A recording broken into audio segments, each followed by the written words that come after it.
خاموش رہو، صرف خدا ہی تمہارے دل کا بوجھ ہلکا کر سکتا ہے۔ اگر ہر بیہودہ محاذ اپنے عقل کے ذریعے سے حقیقت کو پا لیتا تو اللہ تعالیٰ اتنے انبیاء علیہ السلام کو کاہے کو بیچتا؟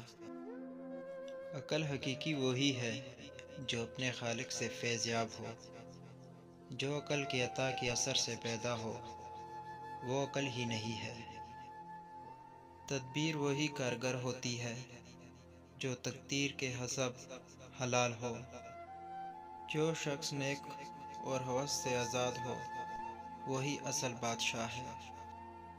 جو شخص تعلیم کو قبول نہیں کر سکتا وہ شخص یقینا قابل گویا ہی نہیں ہو سکتا۔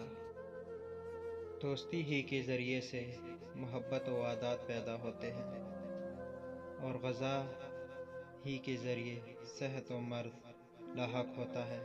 گمراہی بھی علم سے پیدا ہوتی ہے اور ہدایات بھی جیسے تری سے، کڑوا پن اور میٹھا پن بھی۔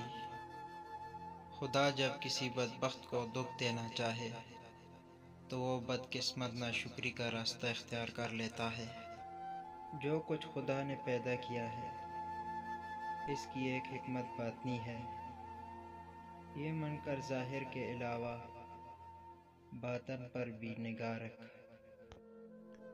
جس جگہ خدا چاہے عقل بادل کی طرح برستی ہے اور جہاں اس کا غصہ پاتے ہیں بھاگ جاتے ہیں۔ جو شخص اشارے کو بخوبی سمجھ جائے اس کو صاف کہنے کی ضرورت نہیں۔ اے عزیزی، بوڑھا وہ ہے جو عقل کا بوڑھا یعنی بزرگ ہونا کے داڑھی اور سر کے بالوں کی سفیدی۔ اہل بصیرت کے سامنے خاموشی تمہارے لیے مفید ہے، اس لیے حکم آیا ہے کہ خاموش رہو۔